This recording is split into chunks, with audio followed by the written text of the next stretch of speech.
So let's see. So I'm going to be your facilitator. We are always talking about salmon and orcas with Dam Sense and with our volunteers. We rarely have time to get into the energy and the power perspectives of this issue. So we realize energy isn't always what we want to talk about. It can be a bit esoteric, but in the conversation of breaching, it's really critical to get a handle on. So that's why we decided to do this, and I'm excited to see some of our longtime volunteers on the call and also some folks who attended the recent dam to extinction screening. And so energy just happens to be the expertise of our founder and chairman of Dam Sense, Jim Waddell. So he's going to be explaining the majority of the information today. A little background on Jim. He had a 35-year career with the Army Corps of Engineers, and 3 of those years he was a deputy district engineer for programs at the Walla Walla district, which is the district that oversees the Snake River dams.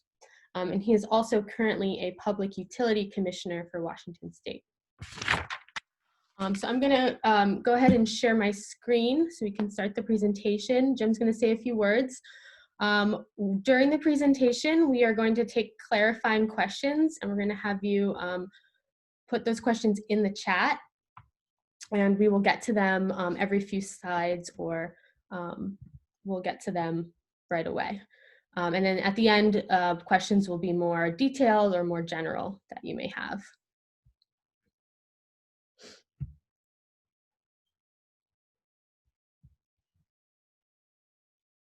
Okay, thanks, Nina. Welcome, folks. I appreciate the you guys signing in. And what I just want to do is, we've this discussion about energy is, as you can imagine, is pretty complex. It's broad. It's a lot of issues here, a lot of complexity, a lot of history, and so forth. And we're probably insane for trying to actually try to describe this. And in a 45-minute presentation. And so what we've attempted to do here is kind of condense and so forth and pull together a lot of government information that I've been digging through for years and spent thousands of hours on, plus the background in Walla Walla district that I have on the Lower Snake dams, and try to put it into kind of like a high level, a 101 kind of course. And we will likely have to do another one of these that drives even further down into detail. And so, but since we don't know who our audience is, we're trying to kind of target a basic understanding of the issues and the vocabulary and some of the disinformation and so forth that we're trying to clarify. And so that we might leave you with a ability to have a more facile conversation when you talk about dams and hydropower and bondable power administration and those sort of things related to the energy side of this issue. We'll also do further sessions like this on other areas like navigation, economics, policy issues, and salmon and orcas and so forth. But we want to really try to tackle the energy one as hard as it is. And so we'll do that with this presentation and get started. We would appreciate your feedback and say, hey, you missed the mark or something like this, because this is was a tough one to put together in terms of what do we put in here and so forth. And you're going to see that we had to generalize on some things, and we apologize that, but we'll explain where we're doing that. I'm going to let Nina start off with a few charts, and then I'll jump in a few minutes. All right, so what to expect. First, we're going to do a basic overview and some vocabulary. Then we're going to look at some charts and graphs. We're going to talk about clarifying disinformation, and then look at quantitative costs. So a lot of this stuff we're going to talk about will be qualitative, will be a bit general, but at the end we will dive into some of those numbers. And then lastly, we'll have your questions and your comments.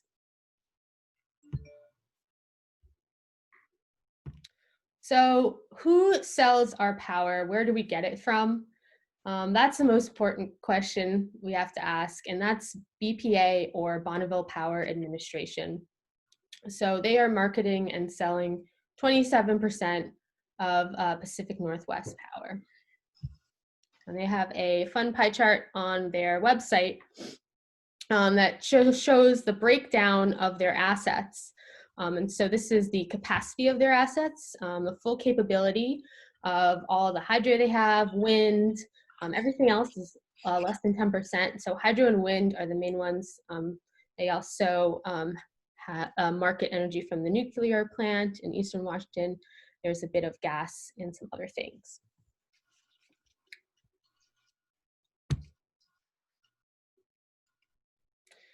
So we talk about different assets. They all have different costs, and there may be some asset management involved. But BPA does not give us the cost of their individual assets on a yearly basis or on any basis. And they also, BPA does not do asset management. So they really don't compare what one asset is costing to another. And this is because they don't own a lot of these assets.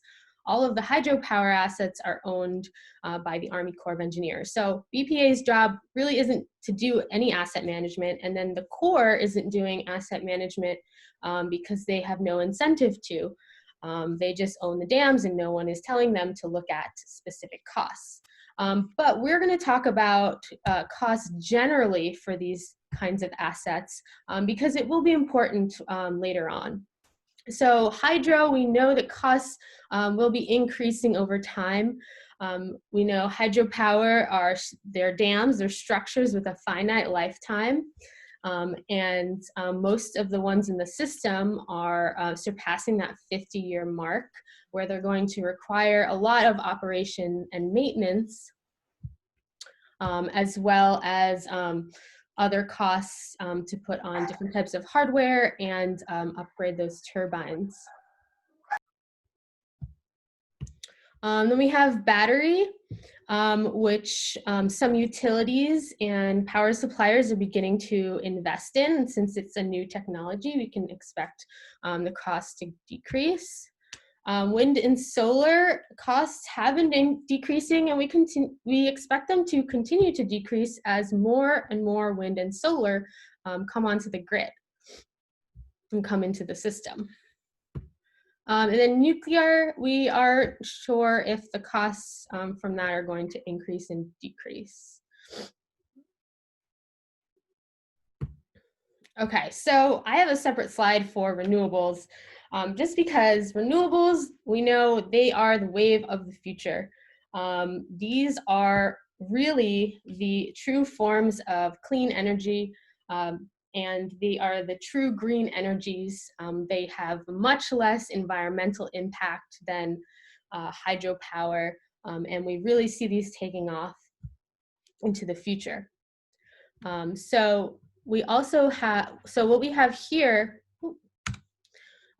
is a link where you can go on to the BPA's website and see how many of these wind, solar, or battery projects are going to be entering the system, how many are already in the system, and it's just a great way to see what the future might look like. And so let's see if we can just get to it quickly. Yep, so here we go, you're on the BPA website. Under doing business, interconnection, under reports, interconnection request queue.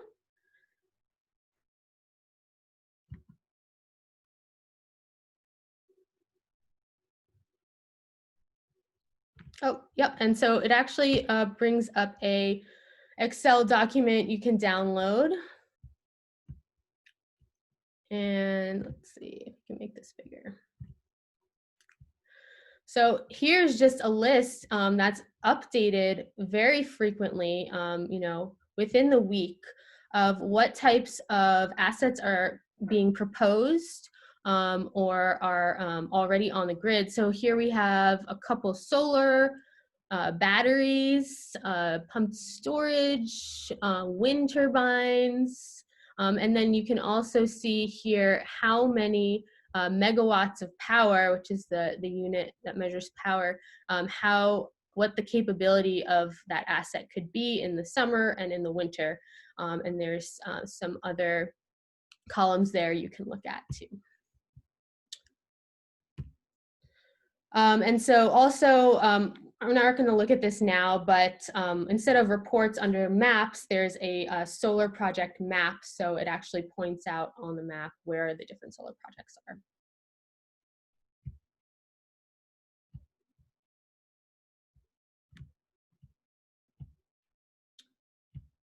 Okay, so now we're going to get into hydro projects, which we know are dams. So here's two hydro projects. The left is Lower Granite Dam, and the right is Grand Coulee Dam.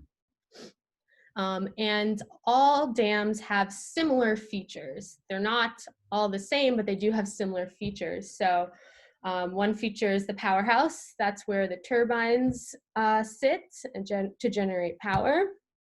The reservoirs are always upstream of the dam. The spillway is where water passes through, or as we say, over the dam. And the spillway is also, when we hear about a mandatory spill for fish mitigation, for salmon, the spillway is the way that by passing water over the dam, fish can also be passed over the dam. And then we have the earthen berm, which is part of the dam that supports the reservoir. And specifically for Lower Granite, there's a lock system, and that provides a navigation capability. But as you can see on the dam on the right, there is no lock there, so they're not doing any navigation on that dam. Okay. So not all hydro projects are created equal. This is a really important point, what we want to get through to y'all. There are many different types, some irrigation dams, navigation dams, flood control dams, but the two big ones we're going to distinguish here are storage dams and run-of-river dams. And so storage dams, like the one on the last slide on the right, Grand Coulee Dam is one example. Also, Chief Joseph is in the BPA system. And then the example for run-of-river dams are the Snake River dams. So storage dams tend to be taller. Run-of-river dams tend to be shorter. Storage dams tend to have bigger turbines, run-of-river, smaller turbines. Storage dams will have flood control. So if the dam was not there, the valley downstream would be flooded. But run-of-river dams have no flood control. With or without the dam, the river flow is the same. Storage dams will have deeper reservoirs. Run-of-river dams will have shallower reservoirs. Storage dams can sit idle while the reservoir fills up, and that's because they are deeper. So they don't need to be generating power or spilling. They can just be hanging out doing nothing, and that's okay. But in contrast, the run-of-river dams, they must either be generating power or spilling water, and that's because that reservoir isn't big enough for it to sit idle and fill up. It would overflow.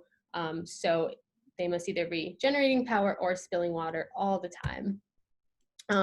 Another distinction with storage dams is they can release a lot of water at any time. This is a really awesome capability. The power is called balancing reserves, that ability. And then in contrast, the run-of-river dams, water is released only as fast as it enters the reservoir. There is no reserve. So the water that's released either through the spillway or through the turbines has to be congruent with what is flowing in the river at that time. So it's limited by river flow. And then storage dams are important for balancing, and run-of-river dams have limited balancing capability. And we're going to talk about balancing in later slides.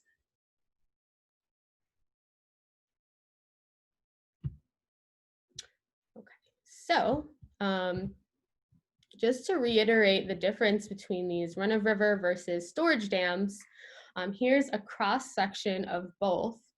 So run-of-river on the left, we have lower granite. And the thing to look for is in red, you see the maximum pool level and the minimum pool level are within 5 feet of each other. So not a lot of flexibility for that reservoir level. In contrast, the storage dam has a max storage and a minimum storage with a difference of over 100 feet. And that equates to a large volume of water that can be used for different things. And we're going to move on to some vocab next. So does anyone have any questions right now? And please type them into the chat about those differences between the run-of-river and the storage dam.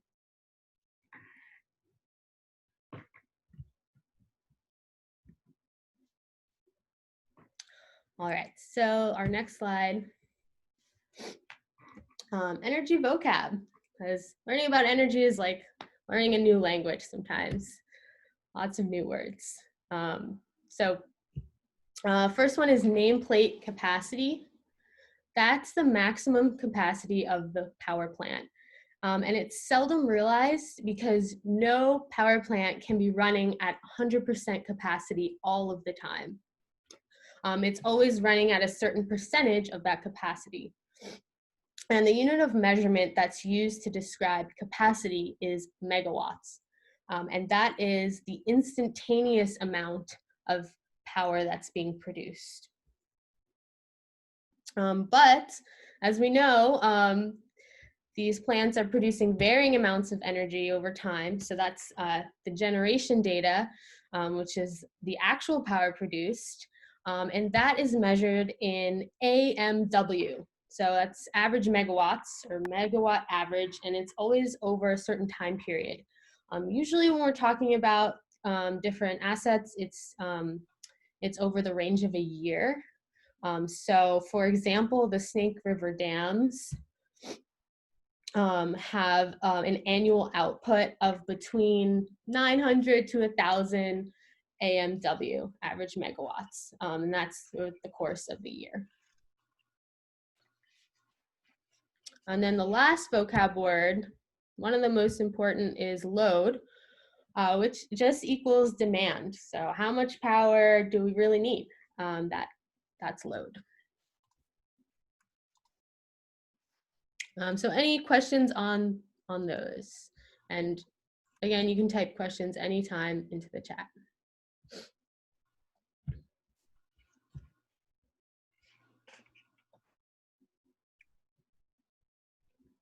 Okay.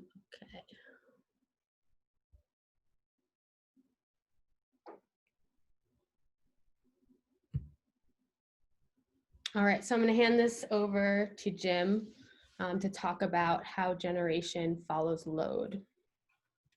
Thanks, Nina. On that last slide, we showed you what the average megawatts was for the Lower Snake, and the nameplate's over 3,000. So you get some idea that there's a big difference between nameplate capacity and the actual generation. Other clarification is not all the dams, first of all, they're not technically owned by the Corps of Engineers, and also Bureau of Rec has some of these dams too.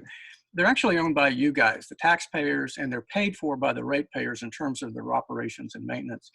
And so, but it's definitely the case that BPA does not have their hands on the operations of either of Grand Coulee or Corps dams, and that's why it's very difficult for them to understand cost. And we're going to get into that more later. But anyway, what about the generation? Obviously, it's following load or price a lot of times. And one key thing about it is once power is generated, it really can't be stored for later use. And it must go to some sort of electronic device that handles the load. And that's your air conditioner, a heater, stove, but it also could go to a battery. And this is where new technology is really going to play a big role, because if we've got batteries like you saw on that interconnection queue, just in the last 4 months, 1,700 megawatts of battery storage devices have been requested to be put on Bonneville Power's grid. That is massive. And so you can see that that's almost twice as much as the output of the Lower Snake dams. And so battery generation, I know people keep talking about it, it's off in the future, it's off in the future. These people would not pay the money to have Bonneville do an interconnection study if they didn't think it would pencil out, which means it's economical. So anyway, let's talk more about where these loads go. You know, we got two kind of issues with generation. We're either dealing with a shortage, which means loads is obviously exceeding generation by some amount. And then you have surpluses or oversupply, where you've got generation exceeding load by a certain amount. The trick for any balancing authority like Bonneville Power Administration is to balance that generation. And the ideal way to do it is you schedule that power in advance, sometimes a year in advance or 10 years in advance. And they do that. And but at the same time, there's always these estimates don't always line up just right, and so they have to balance it. And in terms of making sure that the grid is stable by balancing output versus load. And they do this when there is a difference. They can call for power to be increased or decreased, and that needs to be done fairly quickly. And they use feedback mechanisms and models and devices, and they have something called automatic generation control to adjust generation on a lot of the dams, but not on all the dams. In fact, the Lower Snake dams, while they have AGC installed, more than half the time that system is not able to use because of limited river flows and the fish passage requirements that must go on, which the automatic system can't handle. So the next chart, though, we want to talk about the seasonal loads, and then which is also seasonal flows. And obviously in the winter and summer, we're experiencing, particularly in the Pacific Northwest, increased demand in the wintertime to heat your homes, and summertime to cool places in like Eastern Washington with air conditioners. Spring and fall, we have low demand because of the weather we have and so forth. So as long as we have assets that you can generate all you need and power will be there if you got a storage dam. This is not hard to do. The challenge we have is with our run-of-river dams, and especially the Lower Snake dams, because of the limited river flows in the Lower Snake. And what this chart shows you is the actual generation data. Two things. One is the actual, which is the red line, and the green line is the potential. And that basically means given a certain river flow, you ought to be able to generate the next amount of power. And what this chart shows is the over the course of a year, month by month on the bottom, and in the vertical scale on the left is megawatts, and that's instantaneous power at any given moment across the span of the year. So what's important to recognize on this chart is the pink areas show those peak demand periods in winter and summer. And of course, what the problem you obviously recognize is that the output of the Lower Snake dams is actually in reverse of when you need the demand. It's low in the winter, and it's even lower by 50% or 100% in the summertime. And in fact, if you look there in the middle of the chart over the 8-1, which is the August timeframe, you'll see that this particular dam, and similar to the other three on the Snake, is generating less than 100 megawatts. That's basically one turbine out of 6. And so you can see you're not really getting your bang for your buck when you need it the most with these 4 dams. So this is an important visualization for people to understand, and that a lot of that power that you see generated in the springtime is what creates this sort of surplus or oversupply that Bonneville has to deal with. And I should mention that the surplus used to make money for BPA and us ratepayers, but that all changed about 6 or 7, maybe 8 years ago when the market shifted in California with all the solar and wind they were putting in down there. And so these days, that surplus or that amount of surplus energy that's being produced off all the dams in the Pacific Northwest, and especially the Snake, is really of low value, and yet there's a ton of it. So next chart is just a few words about, obviously we use BPA's transmission system, the grid, that they own or operate on behalf of the ratepayers. It's owned by the taxpayers and ratepayers too. And they do a pretty good job of moving energy around on the grid. That's where their real expertise is, frankly, not operating dams. And simply transmission, it allows you to move the energy from where it's generated to where it's used. And this could be anywhere from, a mile away to Southern California. Within the BPA grid system, though, basically we have two kind of customers or two kinds of power categories. Tier 1 is basically is a set of the public utility districts largely. There's a few others involved with this. But the whole point of Bonneville Power was to support public utility. And so the PUDs are basically scheduling with Bonneville Power at a certain rate. And they're guaranteeing these prices. Well, actually, the delivery is guaranteed over long periods of time, 10, 20 years. The rates, though, are negotiated every 2 years through a rate process. And currently, that rate is $36 a megawatt hour. And so, keep that $36 a megawatt hour in mind there. Tier 2 is where a lot of the power that is not it's not a priority power that goes to these PUDs, but it's a secondary power and largely made up of the surplus we were talking about. And it's referred to as secondary markets or interchange, oversupply, surplus, all these terms, and they get mixed up and people argue endlessly over whether there's a surplus or what is actually sold in the secondary market and so forth. But regardless of how it's sold or what it's called, the important thing to understand is what you make off that money. So anyway, who uses this tier 2 power? PUDs that need unscheduled power. This is where they've under or overestimated what they needed, and their demand went up, and so they need some more power. Unscheduled or to other utilities in the area that have their own resources but rely on this tier 2 power for some additional, such as Seattle and Tacoma. And then unscheduled sales that can be done very quickly in 15-minute increments to places like California on the spot market. And so that's where a lot of the surplus power goes, by the way, is to California and some within the BPA area, or to, for instance, Canada, to meet our treaty obligations with them.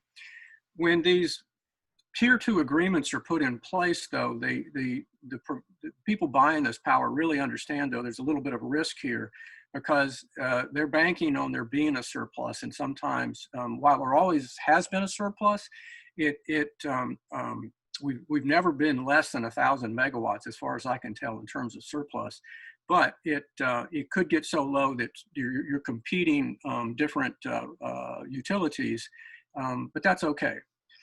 And because the price is set by the open market anyway, and that's kind of the neat thing about the open market is it represents a true value. And that's what this chart shows. And this is a BPA chart from their strategic plan a couple of years ago, and it's still in effect. But this is power rates over time for BPA. And this is the tier 1 prices, basically. And the green line shows you starting in 2010, and across the bottom of the chart is the years, and up the left side is the dollars per megawatt hour. And you can see that back in 2010, we were less than $30 a megawatt hour.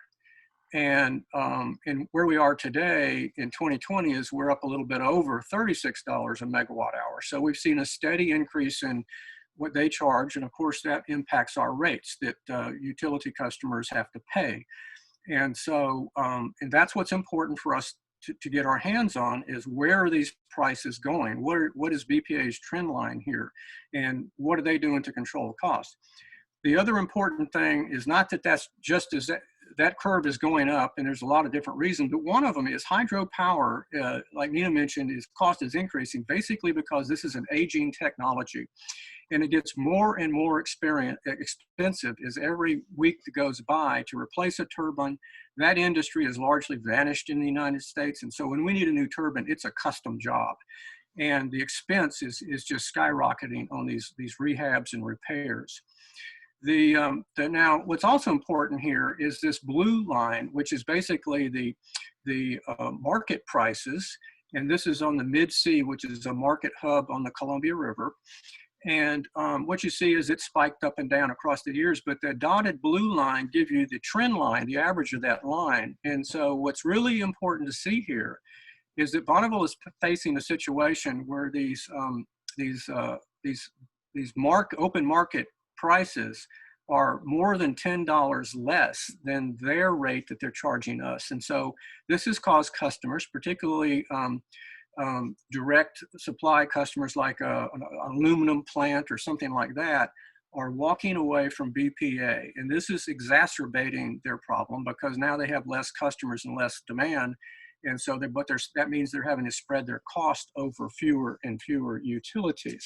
So this is a very important and telling chart. Now, something that's more real time in terms of what's going on with power is the next chart. And so this is one thing that we look at a lot, and we encourage you to do the same. This is very easy to access, because this is another Bonneville Power Administration chart. It's actually real-time output.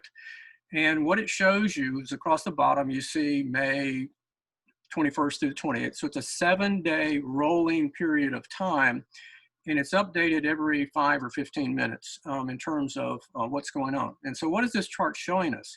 It's showing us demand, which is that red line across the middle of the chart. And you see that that's about 6,000 megawatts. The scale on the left is megawatts. And that's the instantaneous capacity going on there. And you can see that it's about 6,000 megawatts. The other lines are the various resources, except for one that I will point out, that generate power. And notably at the top is the blue line, which is hydropower.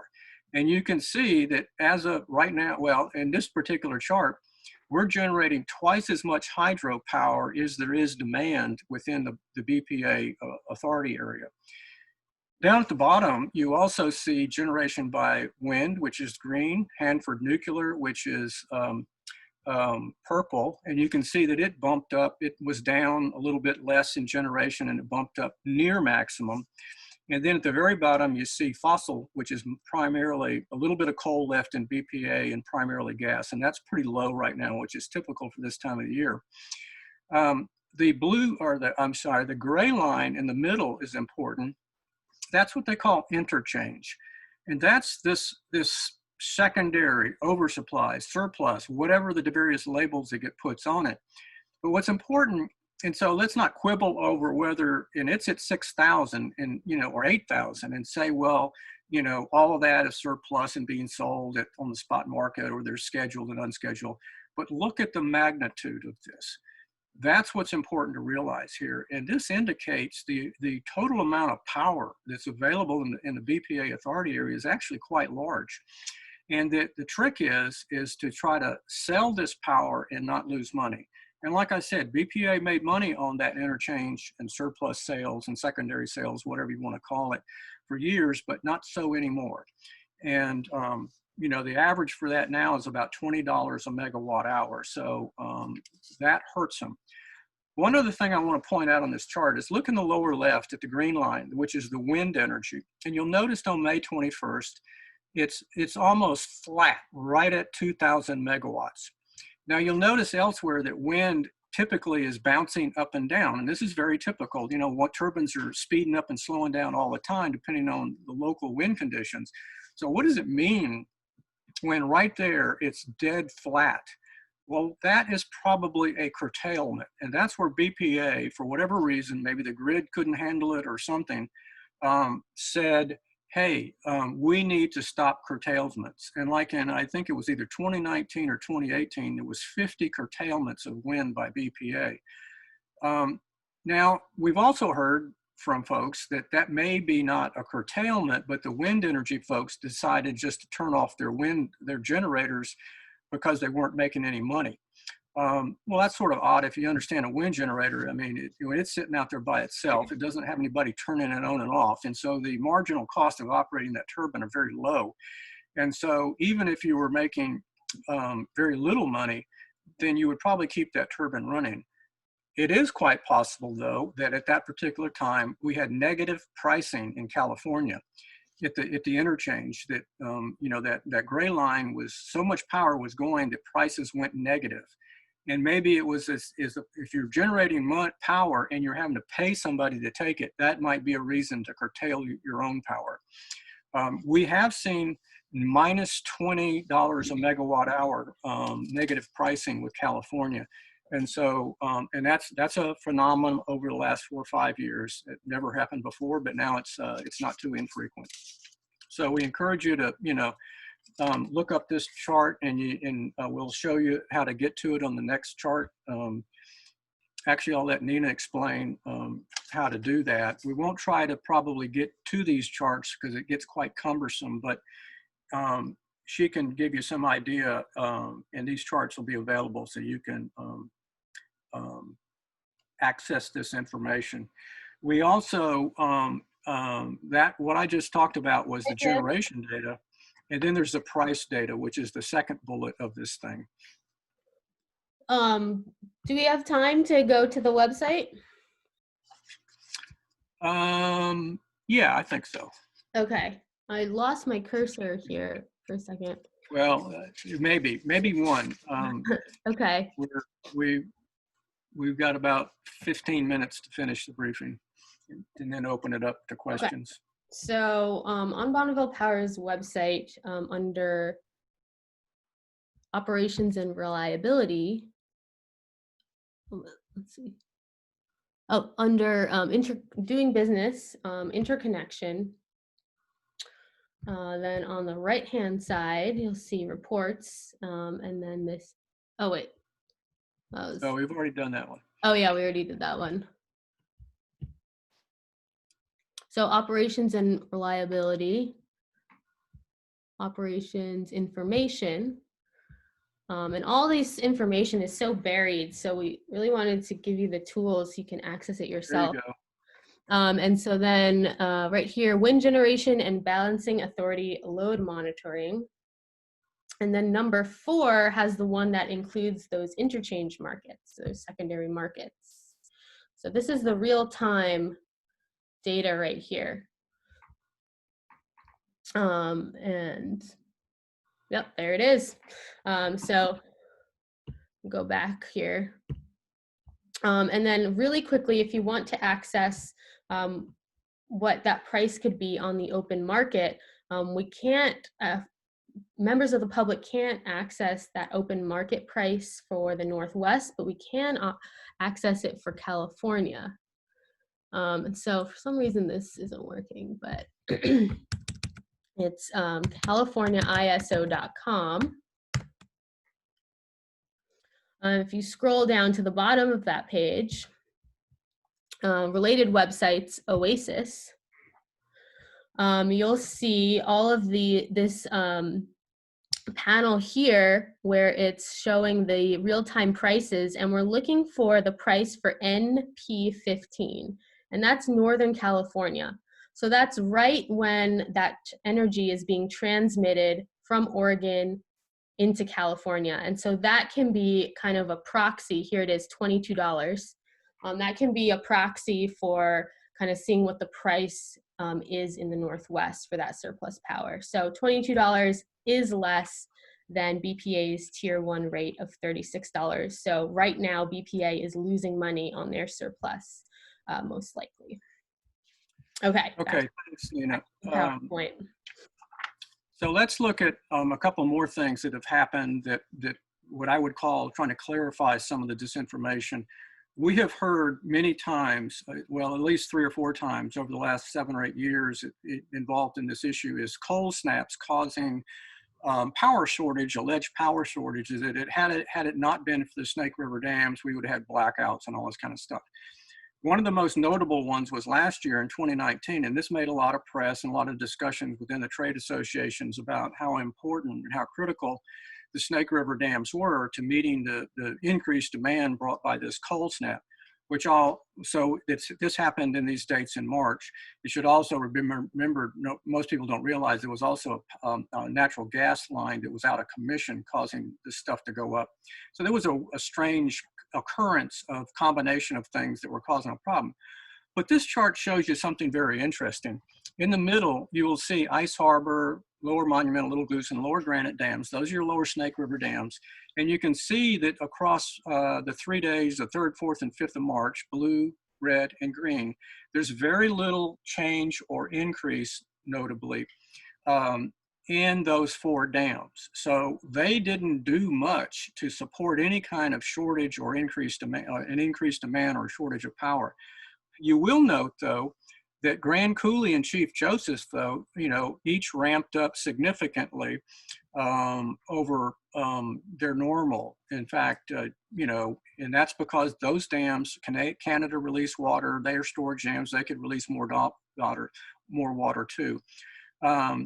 The lower Columbia dams, you see some increase, and that's mostly because of John Day and so forth. Their minimum operating pool is not 5 feet, but maybe 7 or 8, and it's a huge reservoir, so they can get a little bit of reserve capacity out of that dam. But then let me show you what that looks like. What's also critical to understand, this shows you that they weren't called in, but were they needed at all? Did we really need that amount of power? You can see it's about 200 megawatts per dam coming across there. And so this chart, dealing with the same cold snap, shows you what happened on March the 1st from midnight till 10 o'clock the next evening. And the red line is that off-system sales, or that interchange, or what might be called, again, is it surplus, oversupply, or what? But you'll notice that it started off around 1,000 megawatts in the middle of the night, probably because of heating, and then you see that it fluctuated a few thousand megawatts. But what's really important about this graph is look at the blue line. That's the Lower Snake generation for all 4 dams across that same time period. And you can see that the amount of extra power, if you will, or oversupply or surplus or interchange, really didn't get below what the generation was of the Lower Snake Dam. So this means, if you can imagine taking the blue line off that chart and dropping it down, you still would not have gone negative, except maybe on the 10 p.m. for a few minutes there.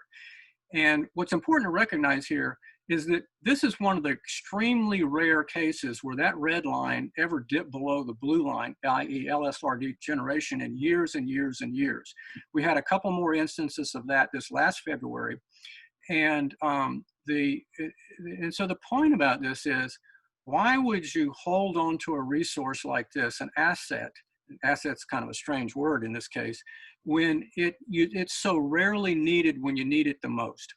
And so that power that would, the simple answer here is you just quit exporting the same amount of power, or you could have bought it on the open market someplace. Remember, BPA is just 27% of the Northwest power grid. So there's other resources out there. There's more and more coming online every day. You saw that interconnection queue. So that's the key thing to remember about this chart. Now Nina's going to walk you through some typical questions we have and about spotting the kind of misleads from the facts. Yeah, so we decided to put this in here because there's a lot of people out there who will be defending the Snake River dams and just defending hydropower in general, but the only way you can spot this disinformation or this bias is by knowing yourself and having done the research about power and about Bonneville Power. So from what we've already talked about, you should be able to spot disinformation really easily and quickly. So we're gonna play a game. It's called, spot this disinformation. And so there's going to be 2 statements for each round. One's going to be a statement that represents disinformation. The other is going to be a statement about something that you've learned from this presentation. So if you want to participate, you can put your responses into the chat. So the first round Statement 1 is the 4 lower Snake River dams have a capacity of 3,033 megawatts, enough to provide energy to a city the size of Seattle.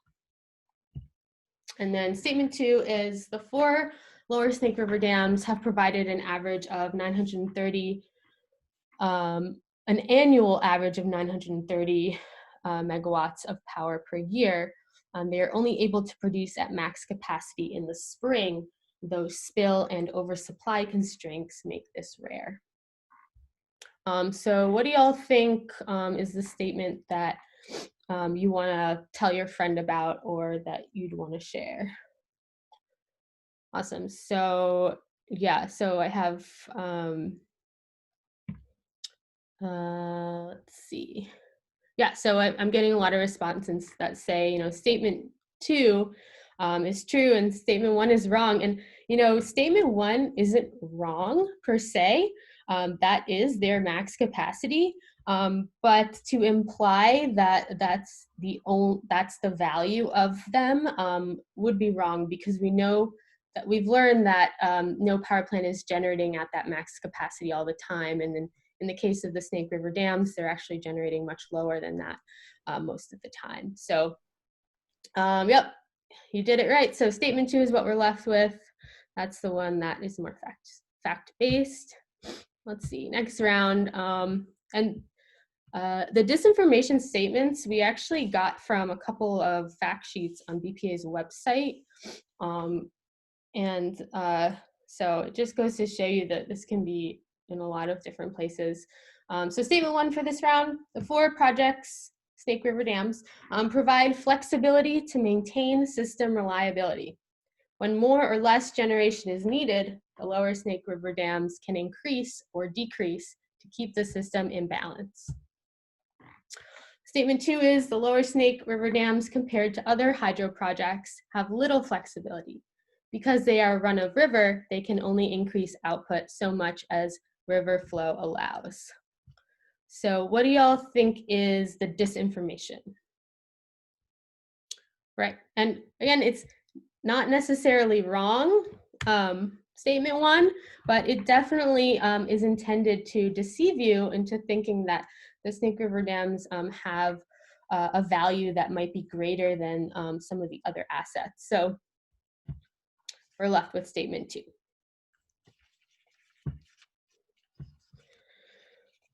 Okay, let's see. So statement 1 is, given the amount of surplus sales sold at a loss and the Northwest Power and Conservation Council's forecast for flat demand over the next 20 years, the risk of a power shortage, even with dam removal, is small. And then statement 2 is, power shortages from inevitable coal plant closures coupled with dam removal could cause region-wide blackouts. So which statement do y'all think is the disinformation?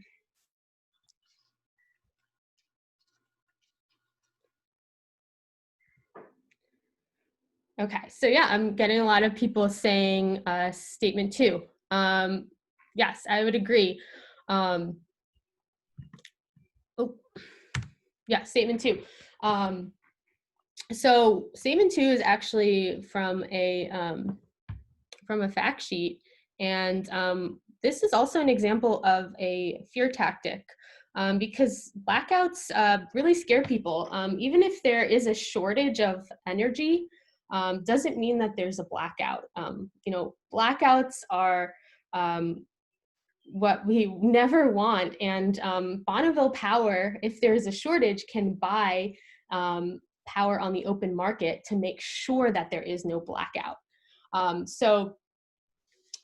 We will hopefully never see blackouts because of a shortage. Usually blackouts are happening because something breaks along, in the grid, transmission wise. So to say that there would be blackouts is just a really scary statement. We trust Bonneville Power to provide us power all the time. So there's never a time when we turn the lights on and they don't go on. And it doesn't matter if it's from one of their assets or it's from the open market. So we want to make sure that we're telling people that, there's not a big risk of a shortage in the next 20 years. And even with dam removal, there's so much surplus that there is still a small risk. So we have a question. It says, what about interruptible power contracts being used to balance loads? What's the question again? The question is from Ron, and he is asking, what about interruptible power contracts being used to balance loads? Interruptible power contracts. Now, Ron, that's I'm always surprised and always learning new things. I'm not sure I've heard of an interruptible power contract, unless you mean does the people, and this could be, a kind of contract where you can basically call on extra demand, maybe like a load following contract, which some PUDs like ours has, where you basically, wherever your load is, you're going to get that power from BPA. And but they have to fit that within, if you're a tier 1 customer, they have to fit that within their allowable what they call the low flow year amount of power that they can actually guarantee. And so that may be what you're asking, and hopefully I can that's what I'm addressing. But if not, give me a call or follow up and I'll try to answer it better. So let me move on to our last chart. And oh, there's one more. We've got one more. Okay. So last round, statement 1. The new draft environmental impact statement places a value on the Snake River dams of almost $1 billion per year based on normal generation, plus peaking, flexibility, ramping, reserve, and balancing capabilities. And then statement 2 is the lower Snake River dams have limited peaking, flexibility, ramping, reserve, and balancing capabilities, though they still generate revenue. Their value depends on the value of these capabilities minus the cost. So what would you tell your friend who's interested in learning about this? Statement 1 or statement 2? Yeah, I'm getting a lot of responses. Statement 1 is the misinformation that would be misleading, giving a lot of value to something that we know comparatively doesn't have that capability. So awesome job. Woo. And Jim is going to do this last slide. All right, and let me just point out one last thing about statement 2 there is the best we can tell of that $1 billion, probably $800 million of it is their claim for peaking, ramping, reserves, and balancing. And the fact is, the Corps of Engineers in 2000, when they studied this in that EIS back then, they estimated that capacity at 15 megawatts. That's 15 megawatts. What this DEIS said is there's 2,000 to 2,600 megawatts of peaking capacity. And so you can see this is really out of line. And I can't imagine that the Corps of Engineers actually read that and believed it. Because anybody that obviously, like you folks, understand the difference between a run-of-river dam and a storage dam, you simply cannot get that out of these dams without draining the reservoir, which the Corps of Engineers can't do. So anyway, now on to the last chart, and this is a little bit detail-y, but this is our attempt to try to cover, to start talking about what does it actually cost? What is the cost of the LSRDs? And what we want to point out is they're basically, there's annual cost that you should be able to calculate and estimate fairly well. The Corps of Engineers has done this before back in 2000. They don't do it now. As Nina said, there's no incentive to. People that own dams like Douglas County, Grant County PUDs, et cetera, that have dams, they know how to do this. But anyway, the point of this chart is those annual costs feed into the life cycle economics of the project or dam. And so the difference between two, the annual cost is what's really what BPA pays attention to. It's part of their rate making and all that kind of stuff. The life cycle cost, though, as a taxpayer, this is where you get into all the cost of the different features, including navigation, recreation, irrigation, and what those benefits are. And basically what we're seeing is, and this was true 20 years ago, is that the cost on the left side that we've derived from FOIA requests from the Corps of Engineers in the original study is about $230 million a year in 2018. When you shift that into what's the life cycle, that cost into the life cycle analysis, given all the cost and all the benefits, what you come up with a ratio of 0.5 to 1. So that's 50 cents on a dollar. And it's actually less than that. Than 50 cents. But anyway, anything below 1, the federal government should not be operating a project with a benefit cost ratio that low.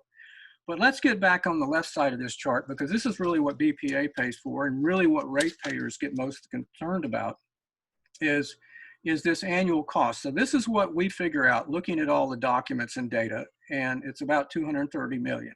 And this took a lot of work to kind of come up with these costs, but we could do it on the Lower Snake primarily because we had that feasibility study done 20 years ago. But BPA does not calculate it this way. What they do is look at the overall system cost, and then they basically look at each dam and prorate based on their generation what each one of those dams produces in cost. And so the levelized cost, whatever levelized is one of these terms that you get, every person you ask gives you a different definition of what it means, is $11 a megawatt hour. And basically, when we saw this a few years ago, this levelized cost, what it was done for, it appears, was to compare one dam another. In other words, you levelize all the similar cost of each dam and compare that levelized cost, and that gives you a sense of one dam's value over another, which is a legitimate thing to do. And actually, this shows that like Grand Coulee's at $6 a megawatt hour. So that's what this levelized business is about. But it's not good for saying what the actual cost is, your annual cost. Because heck, BPA is selling that power for $36 a megawatt hour. And that doesn't include the transmission cost, that's separate. So you got to ask yourself, what's the difference there? What's going on there? So what we do is we say, okay, in these terms, if you want to look at it in dollars per megawatt hour, the LSRD cost is $28 a megawatt hour, and that's taken that 230 million and divided it out by the number of megawatts they produce, which is about 900. And then you add BPA's overheads, which is a lot of that difference between 11 and $36 above. And so when you add that range of BPA overheads, you're already at 28, so you're well over $36 an hour. So you're already losing money even at the low range of $12. And so what you're basically saying is that those dams are costing anywhere from $4 to $17 a megawatt hour more than the BPA rate. So that means they're losing that much money. So and again, there's a whole mountain of data underneath this and calculations and so forth, but this is our best attempt to sum it up. We're not making these numbers up. This is from FOIA requests and financial documents from the Corps of Engineers and BPA, and then DamSense basically putting this stuff together in a format that you can put out on a spreadsheet and look at this stuff. And by the way, all this information is on the website at DamSense under the cost generation reports, where all the spreadsheets are there and so forth, where you can see how we develop this. So now we're going to go to the last chart, which is questions. And with our last banner is on our last chart, which I think is important. We're not, what we're doing in DamSense is all about is not destroying dams for the sake of destroying dams, or, decommissioning, or whatever you want to call it. What we're really trying to do is save BPA. It's an important institution. And, but if they can't get their cost under control and understand the lack of value of the Lower Snake dams, instead of exaggerating the value, and look at the real cost of these things, we may not have BPA around in 10 years. But anyway, that's the point that we're trying to get to, because when you save money on Lower Snake dams, you're going to move that money over to those good high-performing dams like Grand Coulee and Chief Joseph and John Day and so forth. And that's where we should be putting our money. So now we open it up for questions. You can raise your hand and talk, or you can put a question into the chat mode. And we've got about 15 minutes for questions, I guess. I'm going to take over here. So if you'd like to ask a question, just go ahead and say in the chat either your question or I'd like to ask a question, and then I'll call your name and you can unmute yourself if you want to ask it out loud. But we already have had a few questions come in. And so the first one will be from Suzanne, and she is asking, how can the draft environmental impact statement make false claims and get away with it? Well, if you've ever read many EISs, it's not uncommon. This is extremely egregious claim. In fact, what we didn't show you is well, we did. We said it's nearly $1 billion. And frankly, when you read the EIS and you go, where did they get this? And it really is a squirrely paragraph or two how they came up with these numbers. And actually, your question is dead on, because we pointed out this is such an egregious error, and this claim of $1 billion value of the Snake River dams is what led to the formulation of the final alternative, or the alternative they're looking at, the preferred one, which is not breaching, but is basically the status quo, because they basically priced out the dam breaching option well before they even get into the analysis, like the Lower Snake, the feasibility study done 20 years ago did. And so we have pointed this out through the CSRO process, and basically it's so egregious is we should say, hey, this whole process is worthless, it's moot, and what you need to do is the Corps needs to take the information at hand and go to BPA, and BPA needs to look at the same thing and say, hey, the data does not support. How can it support? You'd have to drain these reservoirs to get that kind of benefit out of them, and you simply can't do that without destroying the railroads along the reservoirs, the infrastructure of the dam itself, and you'd screw up salmon really bad. Okay, so here's another question from Christine. Does BPA lose money if it's selling surplus energy? If the energy is really surplus, has BPA already made its margin? No, BPA hasn't already made the margin if they're selling it at surplus. Whatever they can get on the open market or spot market, or if it was a scheduled sale, and a lot of times that's below, or not, I won't say a lot of time, but sometimes that could be below the actual $36 a megawatt hour.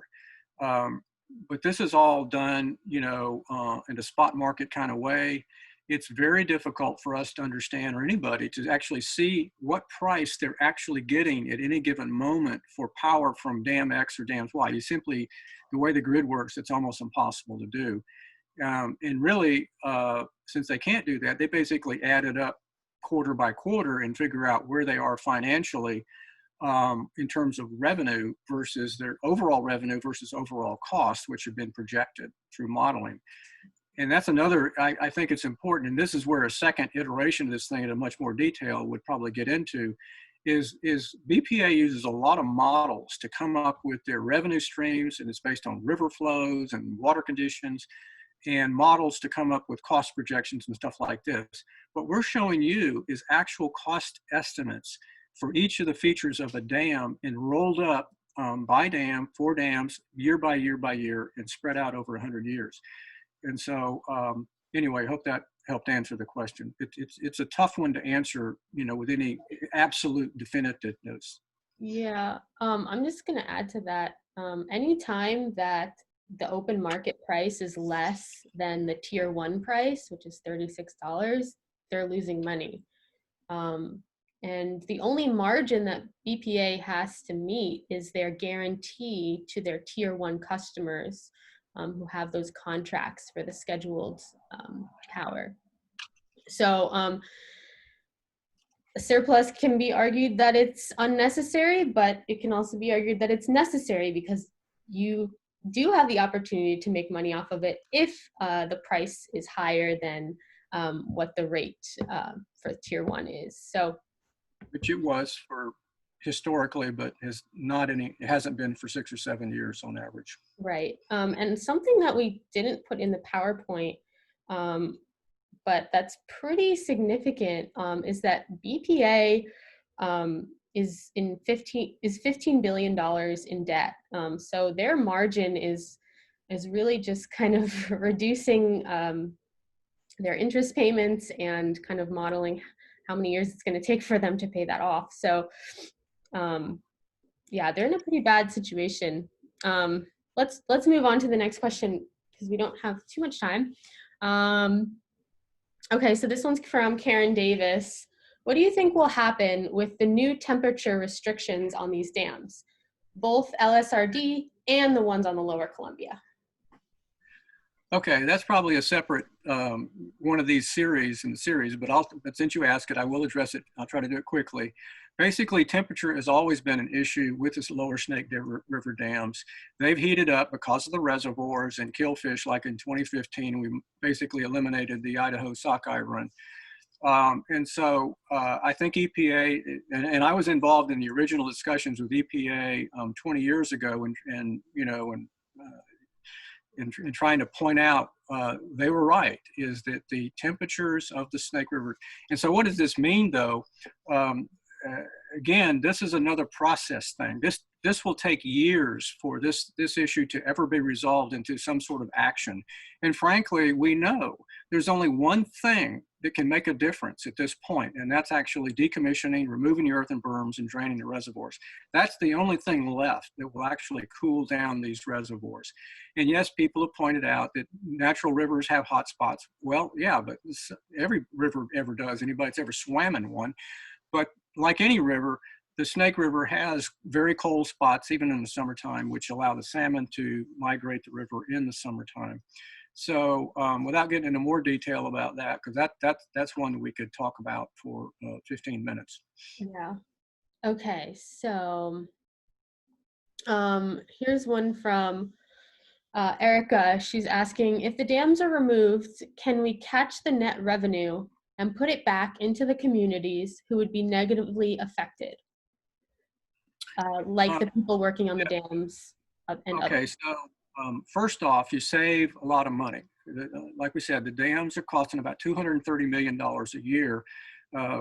Some of that's tax money, some of it's ratepayer money. That money can shift over to other projects. Now that's ratepayer money, and federal money will go to other dam projects. Now some of that ratepayer money actually does fish and wildlife projects and stuff like that. They can go pay for that, which is habitat, which people benefit locally. But the other thing you have to remember is you're going to restore 140 miles of river that once was home to vineyards and orchards and small farms and little communities and so forth. That can all come back into play. Now, we've had economists look at that, and they have estimated that somewhere between 2,000 to 4,000 jobs can be created with agriculture being restored, vineyards, the wineries, the restaurants, the hotels, the golf courses, whatever makes sense to go in there while you're still protecting the riparian area that was never done before. So half that land could go back into revenue producing economic benefit that will put 2,000 to 3,000 jobs out there for people in Eastern Washington. And so there's not the claim that people are going to go broke and stuff like this, and the farmers are going to go out of business, is simply hyperbole. And we will get into that. That's a fun one to get into because it has such an exciting upside potential. And we'll cover that in one of our future sessions in more detail. Okay, so one more question is all we have time for. It's from Suzanne. She says, can you explain in the summary the basis for the forecast over the next 20 years for flat demand? This surprises me. Our local power co-op is always talking about higher and higher demand. Perhaps this is a variable according to location.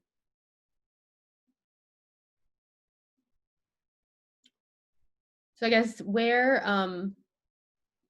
so I guess it's the Northwest Power Planning Conservation Council. I'm not sure what report it was in, but Jim, maybe you can talk about that report and the forecast. Jim? Okay, he seems to have frozen. So if y'all can still hear me, I'm gonna go back to that slide. And I think, oh yeah, so Northwest Power and Conservation Council, they put out a report that forecasts demand over the next 20 years. And I am not sure 100% why it's flat, but I do know that part of the reason is because BPA is going to lose contracts with big companies. So not residential people, but people operating huge buildings and factories. They're going to be losing their contracts. So the demand that BPA has to account for is going to be flat, but it's possible that demand is going to increase outside of the BPA zone. So I hope that that helps, Suzanne. But I would definitely encourage you to go on Northwest Power and Conservation Council website and read some of their reports. Okay. Yeah, I can add that since you're Right. talking about demand, even BPA is something they call a resource projection. And I'm having trouble with my internet here, so you may lose me. They've even shown that demand is going to be flat for the next 10 years anyway. And so this noise we hear about power shortages and all this kind of stuff, we're still trying to pin down what is real and what isn't there. But it looks like within our authority area in BPA, that's really not the case. Okay, awesome. So if anyone has other questions, or there might have been one we didn't get to, we'll email you a response. You're welcome to email info@damsense.org with any questions. We'll try and have Jim answer them and get an email back to you. And we'd also love to hear your feedback if you want to email info@damsense.org with that. But that's about all we have for everyone tonight. Yeah, so thanks for joining us, and feel free to contact us, give us a call, email us, whatever, and we'd be glad to answer questions, or if you want to help out, we could use some help. Okay, thanks everybody. Have an awesome night. Thank you so much. Welcome. Excellent job, Nina. Great job. Thanks, if that's Christine. Yes. I don't want you to see what I look like, so no video. That's pretty good, Christine. It's been a working outside day. I've done a lot of gardening today, so but I didn't. Well, I like your plug. And if everyone's still there, we're going to post this. It's been recorded, and we're going to post this on YouTube, and then we'll put a link on our website. So anyone can see it at any time, because this is important stuff.